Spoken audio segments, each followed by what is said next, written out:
Quand vous entendez crise cardiaque, vous imaginez probablement quelqu'un se tenant la poitrine et tombant au sol. Mais il existe un autre type, plus insidieux et plus difficile à repérer, la crise cardiaque silencieuse. Contrairement à son homologue dramatique, celle-ci ne s'accompagne pas de symptômes évidents. Étonnamment, sur les 805 000 crises cardiaques aux États-Unis chaque année, environ 170 000 sont silencieuses. Cette attaque furtive peut causer des ravages inaperçus et, si elle n'est pas traitée, elle peut être mortelle. Nous sommes là pour vous armer de connaissances. Dans la vidéo d'aujourd'hui, nous révélerons les 10 signes principaux d'une crise cardiaque silencieuse que vous ne pouvez absolument pas vous permettre d'ignorer. Inconfort à la mâchoire, au cou ou dans le haut du dos. Quand on parle de repérer les signes d'une crise cardiaque, beaucoup se concentrent uniquement sur la douleur thoracique. Mais il y a plus à dire.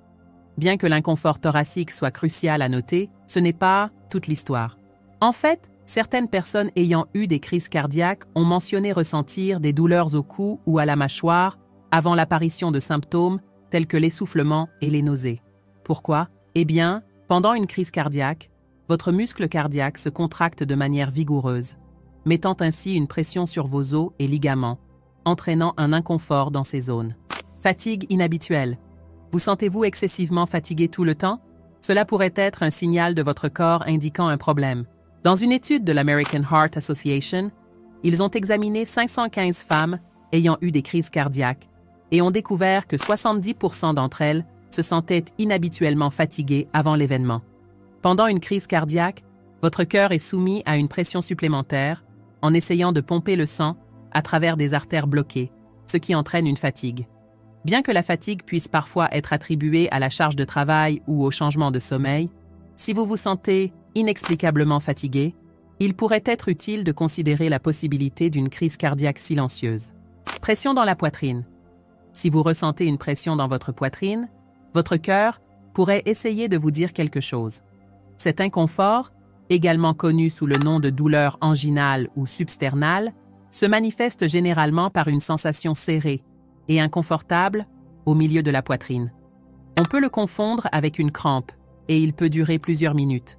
Si vous ressentez jamais ce genre de pression, il est crucial d'agir rapidement pour réduire le risque de dommages durables à votre cœur. Rappelez-vous, bien que l'inconfort thoracique puisse indiquer un problème cardiaque, d'autres causes telles que des problèmes œsophagiens, des problèmes pulmonaires, le stress, l'anxiété ou des blessures musculaires pourraient également être en jeu. Transpiration. La transpiration est normale quand il fait chaud ou quand vous êtes actif, mais transpirer excessivement pendant l'inactivité ou par temps frais pourrait signaler un problème plus sérieux, comme une crise cardiaque.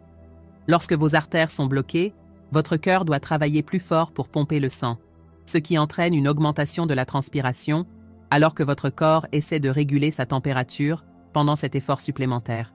Si vous remarquez une transpiration inhabituelle associée à des symptômes tels que des nausées, des étourdissements ou une sensation d'évanouissement, n'hésitez pas à consulter un médecin. Ballonnement, nausées ou perte d'appétit. Se sentir rassasié sans avoir beaucoup mangé et ressentir des nausées pourrait indiquer une insuffisance cardiaque. Cela se produit parce que la rétention de liquide et le pompage inefficace du cœur détournent le sang du système digestif vers des organes critiques comme le cerveau, ce qui entraîne une diminution de l'appétit et une perte potentielle de poids et de masse musculaire. Si vous remarquez des changements soudains dans votre appétit, sans raison claire, il est sage de prendre rendez-vous pour un bilan de santé. Nous sommes arrivés à la moitié de notre liste et nous espérons sincèrement que vous l'avez trouvée informative jusqu'à présent. N'oubliez pas de vous abonner à notre chaîne, d'appuyer sur le bouton « J'aime » et d'activer les notifications pour plus de contenu précieux comme celui-ci. Maintenant, continuons avec la vidéo. Sensation de tête légère ou vertige. Pendant une crise cardiaque, l'apport en oxygène à certaines parties du corps est compromis, ce qui entraîne des vertiges alors que les fonctions corporelles commencent à faiblir. Bien que certains puissent ressentir des vertiges en raison du stress ou de la déshydratation, des sensations persistantes, de tête légère justifient une visite chez votre médecin pour exclure toute cause sous-jacente grave. Difficulté à respirer. Alors que beaucoup d'entre nous prennent notre respiration pour acquise, elle devient alarmante lorsqu'elle est compromise. L'essoufflement, caractérisé par une incapacité à respirer efficacement, peut donner l'impression que vos poumons sont lourds ou induire un schéma de respiration rapide et superficielle. Bien que l'anxiété, l'anémie ou les allergies puissent la déclencher, l'essoufflement pointe souvent vers des problèmes sous-jacents des poumons ou du cœur, plus fréquemment observés chez les femmes. Quelle que soit sa cause, l'essoufflement est un symptôme qui demande attention et ne doit jamais être pris à la légère. Jambes, chevilles ou abdomen enflé. L'enflure résulte de l'accumulation de liquide dans le corps, et pendant une crise cardiaque, la capacité du cœur à pomper efficacement le sang diminue. Cela peut entraîner une accumulation de sang dans les jambes, les chevilles et les pieds, causant un œdème.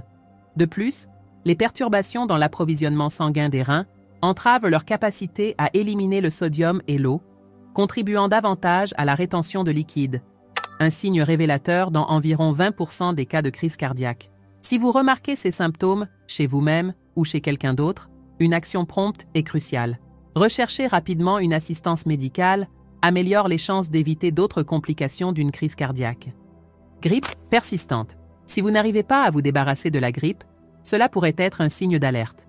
Des recherches indiquent que la grippe est liée à un risque accru de crise cardiaque et d'accident vasculaire cérébral. Une étude de 2018 a révélé que le risque de crise cardiaque augmente 6 fois dans la semaine suivant une infection grippale. Bien que la grippe elle-même ne cause pas directement de crise cardiaque ou de dommages permanents, elle peut indiquer des problèmes sous-jacents, vous prédisposant à la maladie cardiaque et à d'autres problèmes cardiaques.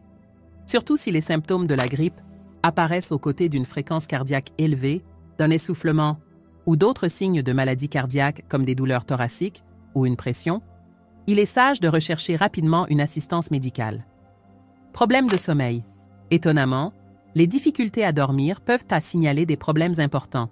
Des recherches publiées dans Current Cardiology Reviews révèlent que ceux qui ont un sommeil agité courent un risque accru de maladie cardiaque.